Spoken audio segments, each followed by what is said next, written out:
A beautiful and bright morning to you from the city of Abuja, and welcome to the Advent Cable Network Nigeria. This is another exciting edition of Now Streaming, your morning talk show where we address burning issues, celebrate good news, and discuss topics that have the potential to change our lives. I am your host, Smart Simon, and I have with me this morning the Venerable Joseph Unoya JP. He is the Director for Civic and Political Affairs, Church of Nigeria Anglican Communion, and also chaplain to the National Assembly. Welcome, sir. Thank you very much. And also with us is Mr. Obina Oduche, a political analyst. You're welcome, sir. Thank you very much. We'll be discussing the trending news for this morning, Monday, the 8th of November, 2021. Viewers, do remember to call in to give your contributions through the number showing on your screen, and also your comment through our various social media handles showing on your screen. It's always a pleasure to hear from you. As you can see, the Director for Civic and Political Affairs appeared this morning differently, wearing a wonderful vest.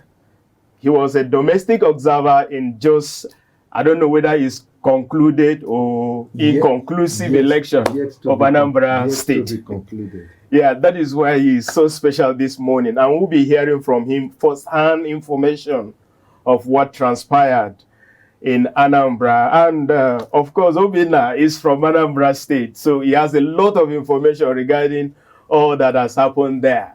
And our first story this morning is the IYC warns federal government against merging NDDC with Niger Delta Ministry.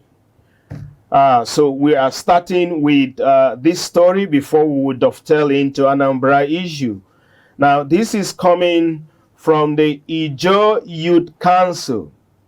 So the Ijaw Youth Council called on the federal government to distance itself from any suggestion or advice by any group to either scrape the Niger Delta Development Commission or merge it with any ministry. Now, let me start with you. Your thought on this trending news. Well, if I'm allowed to contribute my own view in the matter, if the federal government want to merge the two, I will support it. Because you need to go close to what is happening in NDDC, and you discover it as being a conduit pipe for just siphoning money that is made to develop Niger Delta. That is the truth, except if somebody does not know what really is happening in NDDC.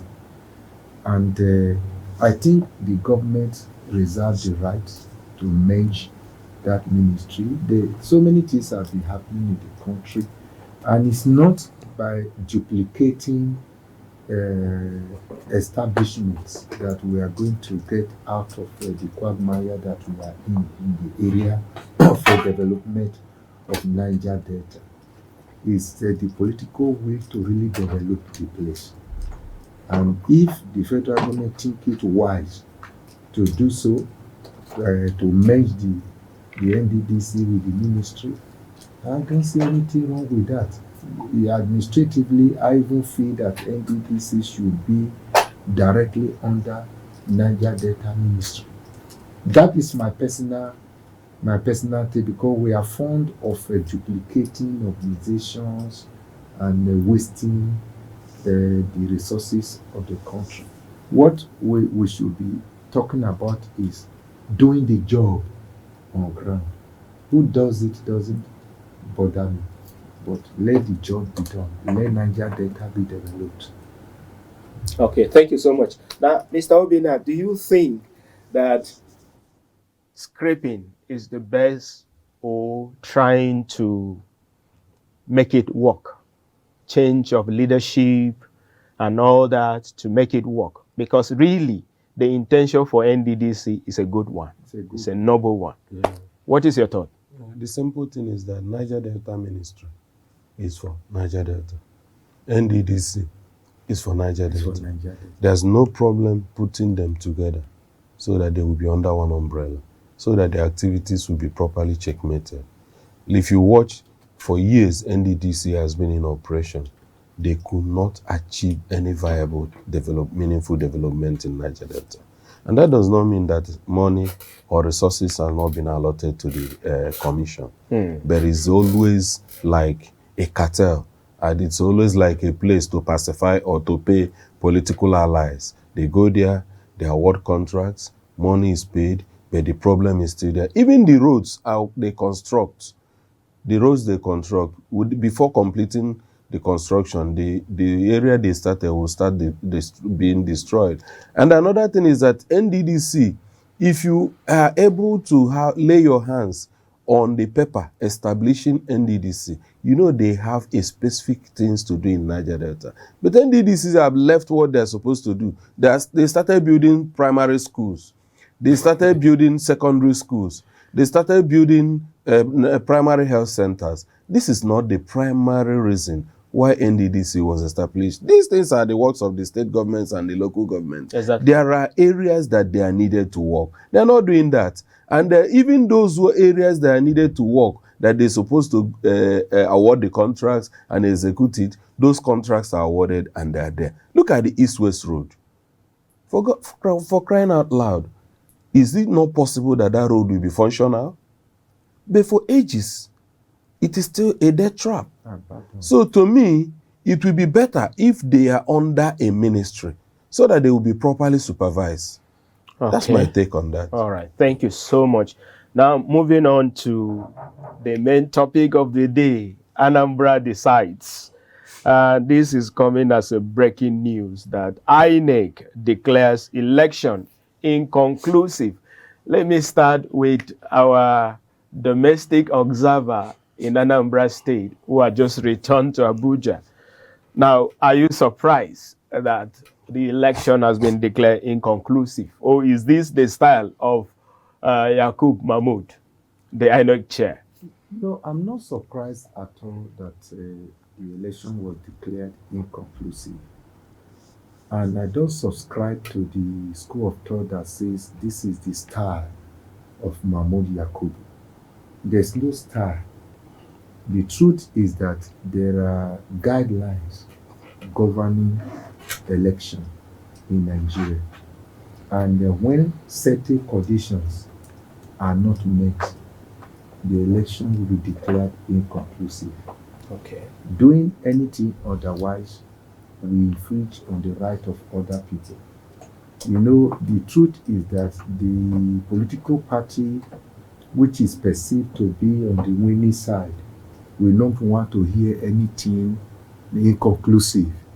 But the truth is that there are parameters that must be satisfied before you can declare the overall winner. For instance, this election, it was quite peaceful generally, but there was a major problem in Idemili North and Ihiala in particular. And I was not on ground in Ihiala, but we had people on ground. And from the report that came from that place, election did not take place in Ihiala. There were some irregularities in Idemili North. And in fact, that played out when the returning officers from the local government areas were giving their report. You could see there was confusion even in their report about what happened on ground. The two persons that came from the local government to present their report were busy accusing each other openly. Yes, before the resident electoral commissioner in the Anambra and the state coalition officer. So this thing was declared inconclusive because election did not hold in Ihiala. And they have already scheduled the supplementary election that will take place in Ihiala for tomorrow, which is Tuesday. And that shows that INEC is ready to do the right thing. So once that, in fact, another thing there that has been done that I was very satisfied with was that the 20 local governments that have already been collated, the figures were all read out openly before party agents and observers. And they were observers, the party agents were called out one by one after listening to the whole process to come and sign. And they have been given a copy for everyone to keep. So what is next is for all eyes now to be on Ihiala. What is going to come out? It's a simple arithmetic to add up the figure from Ihiala to what every person already have on black and white. Then the state collation officer will have the right to declare, the winner will be able to conclude the process. Okay. All right. Thank you I don't foresee any foul play at all. All right. Mr. Obina, do you have any information with regards to why election couldn't hold in Ihiala? I saw a video clip where the youth were accusing the polling, what do they call them now? The man on ground who's supposed to PO. The PO, trying to accuse him of he was trying to just fabricate results and all that. I saw it on social media. What could have been the reason why Ihiala case was different from other local governments? Definitely, Ihiala is volatile.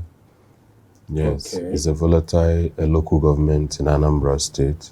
There's a consistent report of court activities in Ihiala. It has been an unsafe place. But that this election, many political parties have decided or have designed how they are going to win the election, either by fair or by foul. So now, but what happened is that Anambrarians decided to be aware, to be part of what is going on in their state. In short, Anambrarians decided to take their destiny in their hands this time around. That is exactly what played out in Ihiala. Because if they did not do that, I bet you that the result of Ihiala would have been declared. And the INEC Act said, once the returning officer comes with a result, it must be accepted. The next thing you need to do will be to go to court. To prove your case. So if they had been able to collate those fictitious results and bring it to Oka last night, I assure you that the winner would have been declared. Yeah. But what happened is that they refused to deploy election materials. They refused to deploy electoral officers. They refused to deploy all the necessary equipment for the election in Ihiala because of the fact that somebody or people somewhere never wanted physical election to hold there. That's why the result sheets will be collected in a particular place and one person will be filling all of them. And at the end of the day, the designated officers will sign and it will go to Oka. That is exactly the plan. But because the youths are out with this to say, this, we don't want it. Give us the chance to vote. That is exactly what foiled it. Actually, the person that was caught did not deny it. They had evidences that he was collating. He's not just a polling officer. He was collating results from polling centers. People were giving him results, and he was collating it. So at the end of the day, the result will go higher to the maybe local government collation, and at the end of the day, it comes to Oka. That was exactly what was going on until the people, the youths, the citizens decided to get to the root of the matter. And that was what ended it. And I am happy with what INEC did.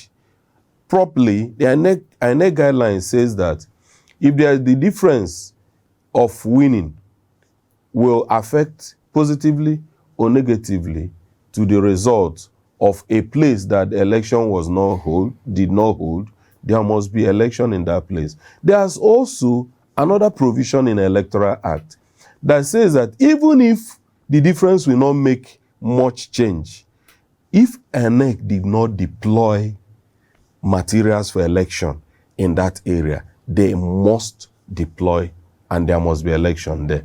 So definitely there will be election. The registered number of voters in Ihiala is about 138,000. So the winning candidate so far with the result, 20 local government declared, is with about 100 and something thousand votes. And the closest party following him is 50-something thousand votes. So there's possibility that if election is conducted in Ihiala, it might change the landscape. It might change the results. But judging from what we got in every local government, where the election was conducted peacefully without any problem, you will notice that most of the local governments, you have about the total number of votes cast, there were no more than 10,000.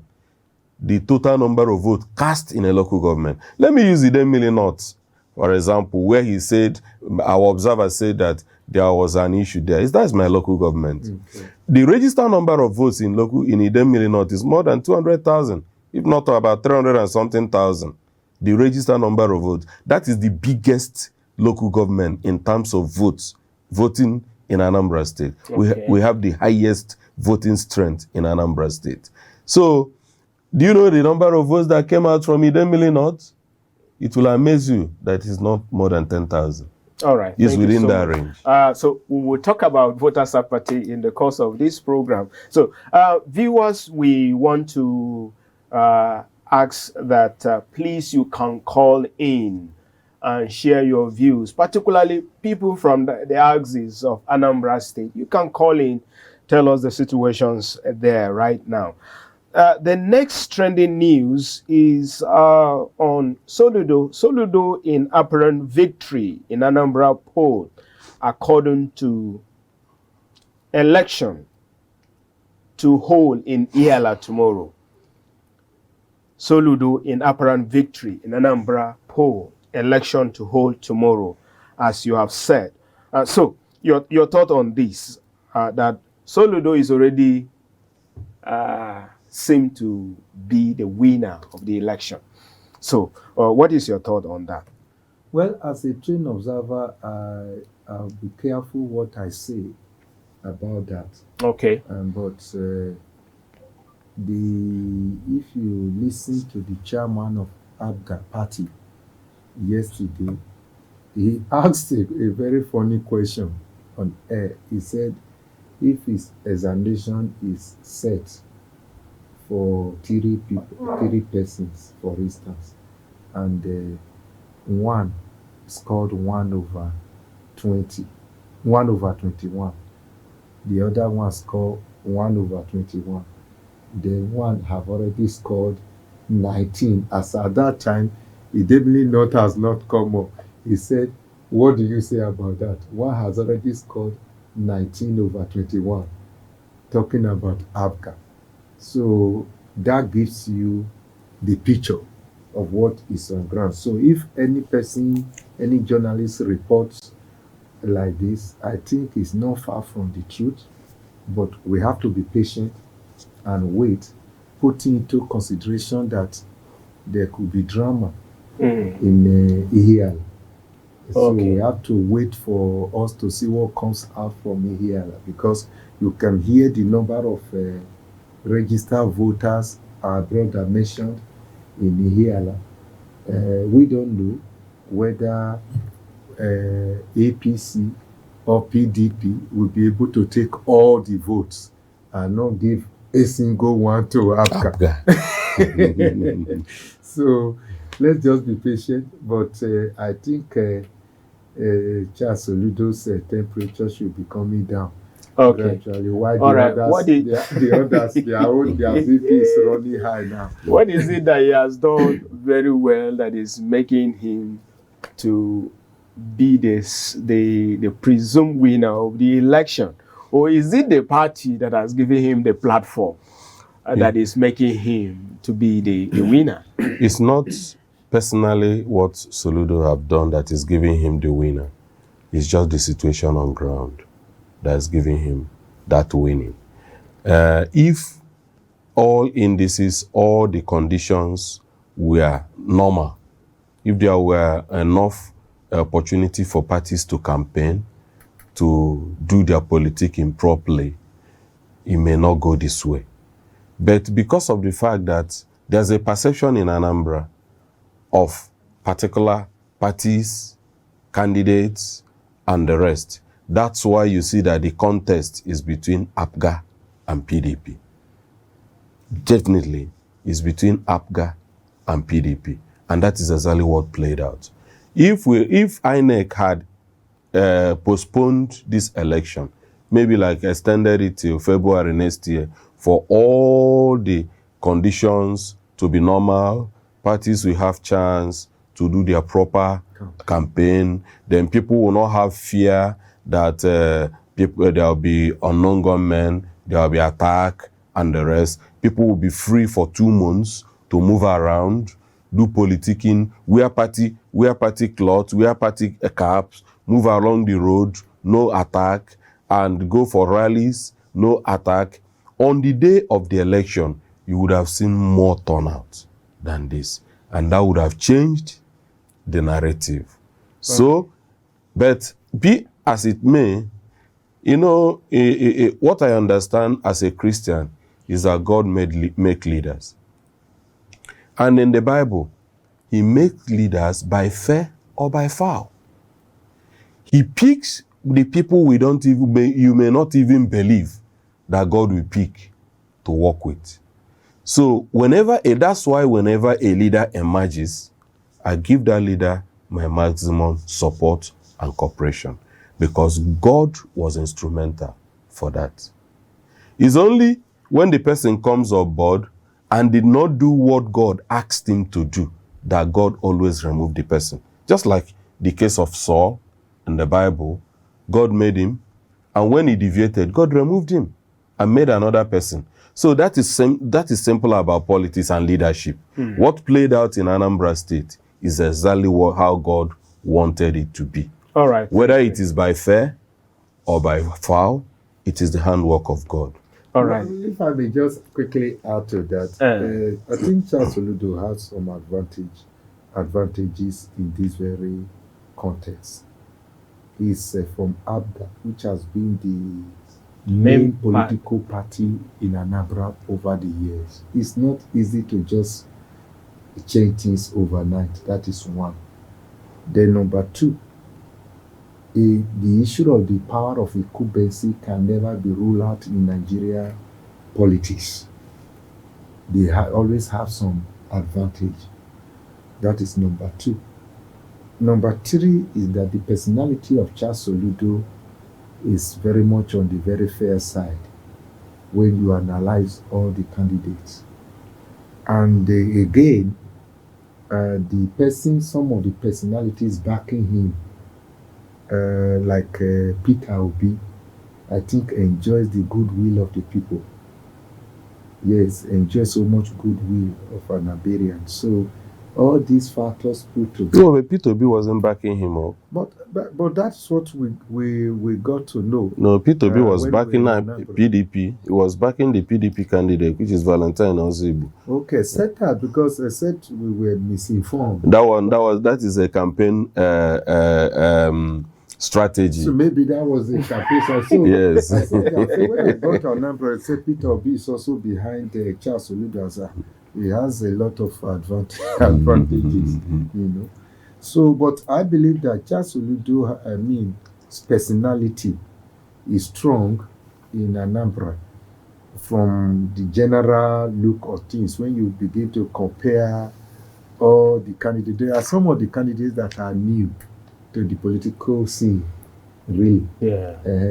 There are some of the candidates who do not enjoy the goodwill of the people. I don't want to mention it because before the election, we're getting feedback from our people on ground about how people are analyzing the different candidates and all that. All right. Thank you so much. Now, will you please help us tell us the total register of voters in Anambra, and with the election that have so far been conducted, how many voters how many votes so far, so that we can look at it and then try to know what is responsible for voters' apathy, because it is clear that people did not actually come out to vote. Well, we have about 2.5 million registered voters in Anambra, and I don't want to speak on the total number of accredited voters yet, because the voting process is still on. Okay. Yes, but where we concentrated our attention as an observation group was polling units. We were able to spread our people all over the nook and crannies of Anambra, trying to look at what is happening at polling unit level, because we know that is where the problem comes from. Yeah. So, from what we got, voter apathy was very glaring. I give you an example. At All Saints Primary School, where I was in Onitsha, we have about 4 polling Booths. units, booths there. There was one, the number of registered voters was 900 and something. And as at 2 p.m., only 53 persons have been accredited. Wow. You can imagine that. Then the next one, there was about 500 and something registered voters by that very PU. And by the time they concluded the whole process, only 40-something persons were accredited, and they were the ones who voted. So you can see that it was very clear. The same report was coming from all over. That you see, even there were some polling units where I saw one where a report from one where 300 and something persons were registered, but no single person came out to vote. I've also seen one where about 400 and something registered, and only 9 persons came out to vote. It's the voter apathy was so bad, and it is expected, because the political environment was overcharged. The issue of insecurity was something else. In fact, one of my observers that was to come from another state, he told me he was not going to come again because of insecurity.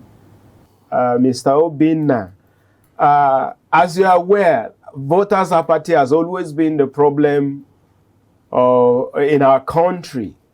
Even the recent past election in Nigeria, the 2019 election, we also saw that there was voters' apathy everywhere. Looking at the number of voters, registered voters, and then looking at the number which the president needed to win the election with, you would discover that so many people didn't go out to vote. Now, what is the problem? What can we do to change the narrative and ensure that these voter apathy problems is handled? You know, there's a general perception in our place that whether you vote or you did not vote, your vote will not count. People believe that they voted someone and another person will emerge based on the kind of political system we have, how we declare our winners, how elections are being conducted. That is what actually affected our people, mostly in the South. Yes, that's why on that day they prefer to just sleep. Most of them don't go out to vote. They don't go out to vote because they believe nothing will come out of it. But I believe that if from the new Electoral Act that National Assembly is putting together, there are some areas they have made valid and good amendments that will make people to still have confidence that if I come out to vote, something will come out of it. Like in the area of party primary. You know, parties, they are the rock of Gibraltars, that you cannot remove them. They take their decision the way they want it. They do their primary the way they want it. They just use money, select delegates, and the highest bidder takes it. But in the new Electoral Act, primary is no longer through delegates. It will be for every member of the party.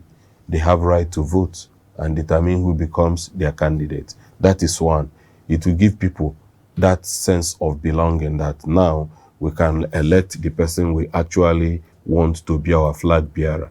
Then, secondly, they have already added some other internal control.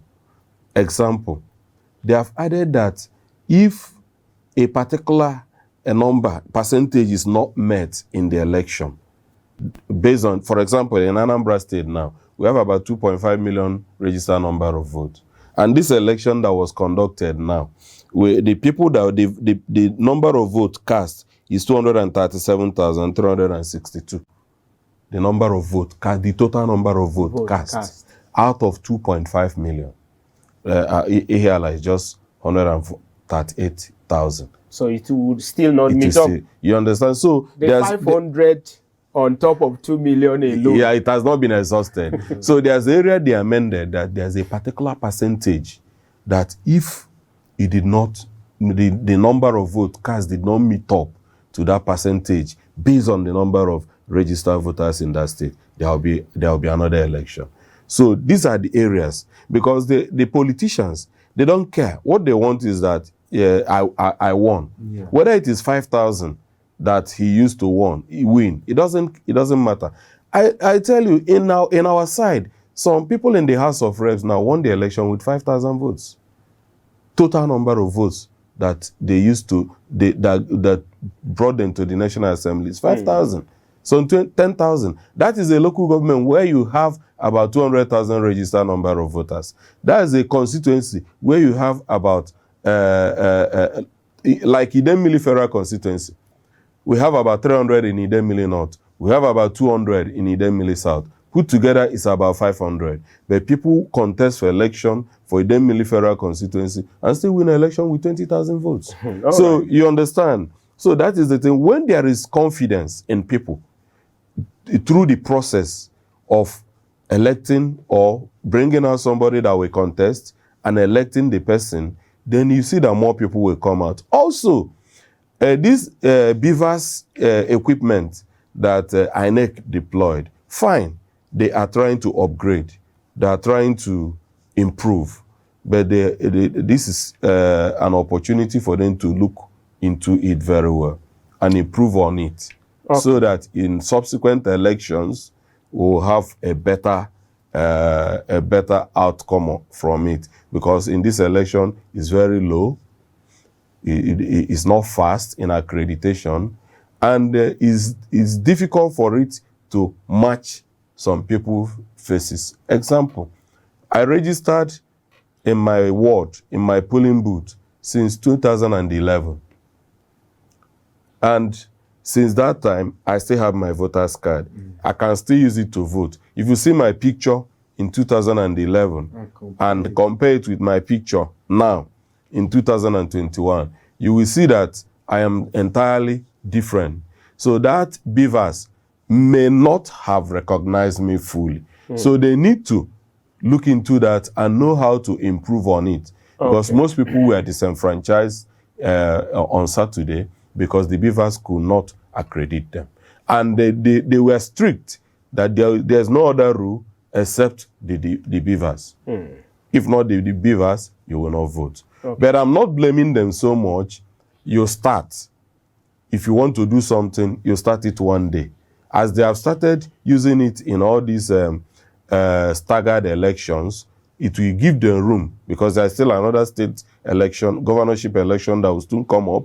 It's one of the staggered elections in the West. So I believe that they will improve on it. But after that election, they must have seen more challenges. They will improve on it before general election of 2023. All right, and I believe that if they get it right in 2023, it will help us a lot. Yeah. Thank you so much. Viewers, we continue to encourage you to please call in for your comment and contributions. Now, before I take the last three trending news here, let me quickly ask you this. Is it that voters or citizens of this country don't have confidence in the process? that is bringing about voters' apathy? And what is your office doing in educating people regarding this voters' apathy? Because it's a problem. Well, it's not just about my office. Let me answer the first question. The truth is that many Nigerians don't have confidence in what INEC is doing because of what has happened over the years. But I've said it consistently here that there have been remarkable improvement in electoral process, and INEC have been doing that consistently since the time of President Goodluck Ebele Jonathan. And they are still improving in the process, and that was what has metamorphosed into this emergence of BVAS, this bi-voter verification and accreditation system that was deployed in Anambra. I think it is the duty of INEC. There's a department in INEC that is Department for Voters Education, and I keep telling them, in fact, the day this BVAS was displayed to us in INEC office by the chairman and Dr. Chidi, the director for ICT, the contribution of CONAC was that this is a novel idea, wonderful equipment, but let us further sensitize the people. But much of that was not done.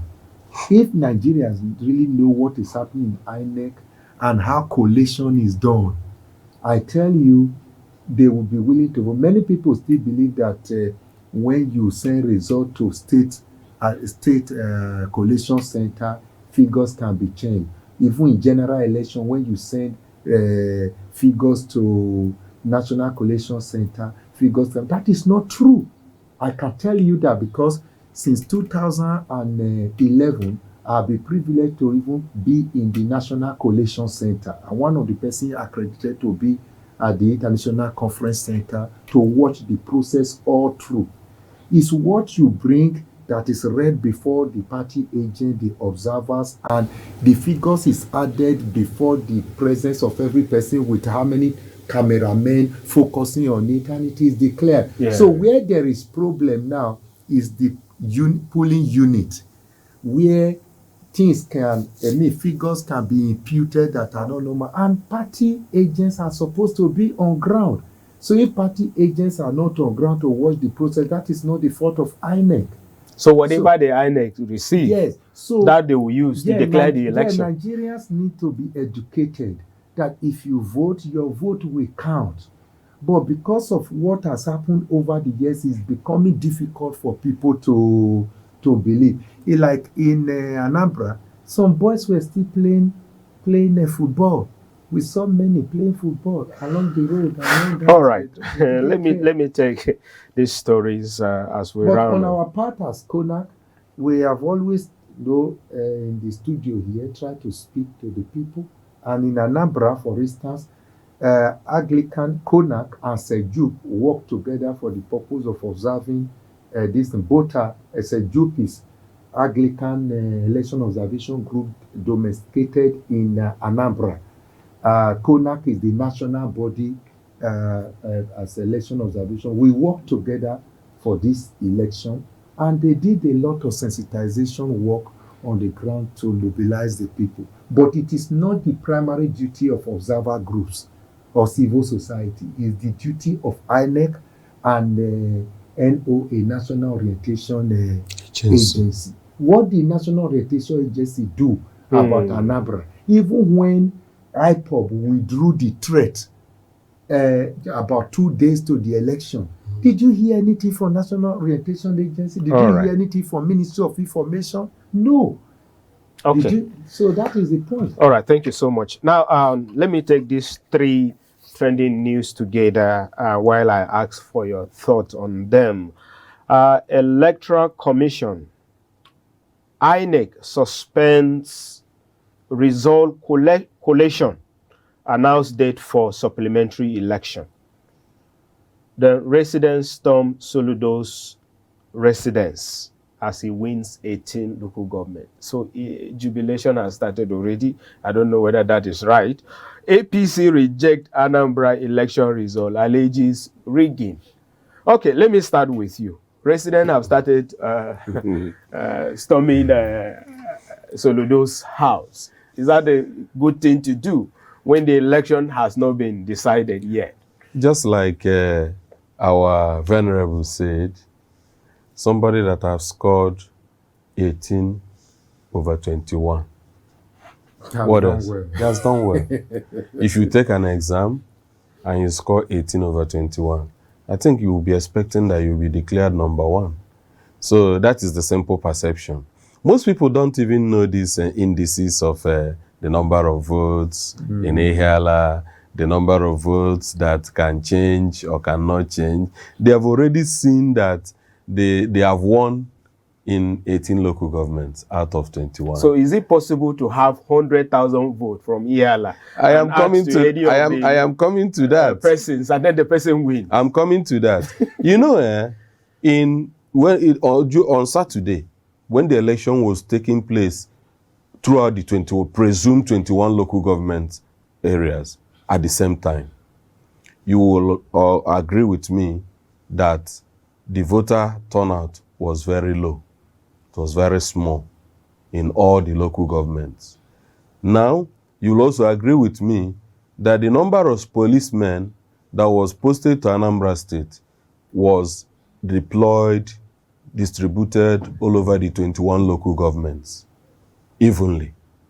And at the end of the day, there was no election in Ihiala. Now, you will also see tomorrow that almost all the policemen that were deployed for this election in Anambra State will be deployed in Ihiala. Yeah. It may be like one man, one police. One man, one police in Ihiala local government. Now, tell me, how do you think that people will come out? People will run. Also, remember that tomorrow is a work day in Anambra State. Anambra people don't play with their businesses, with their markets. They don't play with it.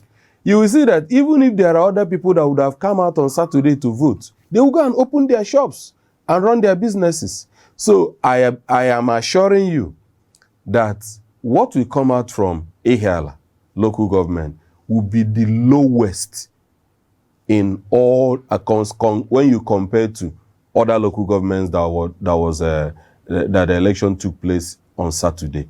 It will be the lowest. And also know that APGA is there fighting that this election, whatever that is that came out, let's see it. APC will be there fighting. We must get 60,000 votes here for us to oust APGA. PDP will be there fighting. We must get 60,000 votes here to oust APGA so that they will win. So you see that everybody's eye will be there. Concentration will be very high there. So at the end of the day, it will end up that, just like our venerable said, that in some polling booths where you have 400 registered voters, 0 turnout. Where you have 500 registered voters, 0. That's what you will experience tomorrow. You will see, we'll still come back to the studio for us to x-ray it. You will see that tomorrow, I assure you that people from that local government will not come out much, because when they open their door, in front of their door, they will see police detachment. All right. Thank you so much. Let me take this as your last word. APC is already rejecting the result and alleging some rigging and all that. Is it fair? Let me take that as last word. When the election has not even been declared, the winner has not been declared, but they are rejected already. For those of us that were on ground, I don't think what they are trying to do is fair.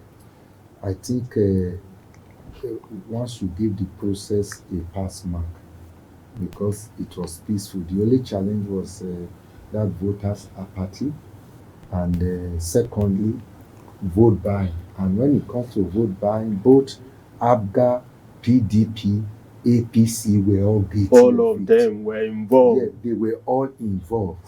Security men were guilty because the people were exchanging money in And their they're presence, there. and They they did were nothing. busy looking at the other direction. They have been sorted because also. they have been sorted out also. So, so for somebody, for one person to come and be crying foul, I mean, I don't think it will be fair on the entire process. For the people that came out, they will tell you to a very large extent, apart from that Ihiala and Idemili North, all over, the process was peaceful and the election was conducted in a very free and fair and conducive environment.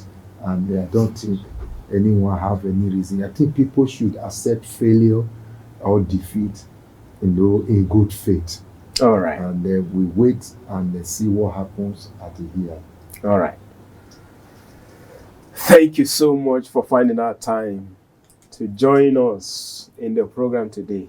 Honorable Joseph, thank you so much. Thank you for having Mr. me. Obina Oduche, thank you so much Thank for you coming. very much. It was a great time with you guys, and we hope to have you more on the program. Viewers, this is where we call it a day for today's program. Till we come your way again, same time, same station tomorrow. Dear law-abiding citizen, be vigilant. If you see something, say something.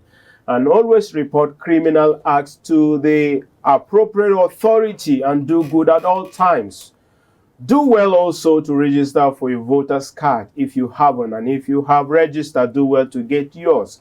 Be a card carrier of a political party and be ready to be actively involved in politics. Governance is for everybody and not some selected few.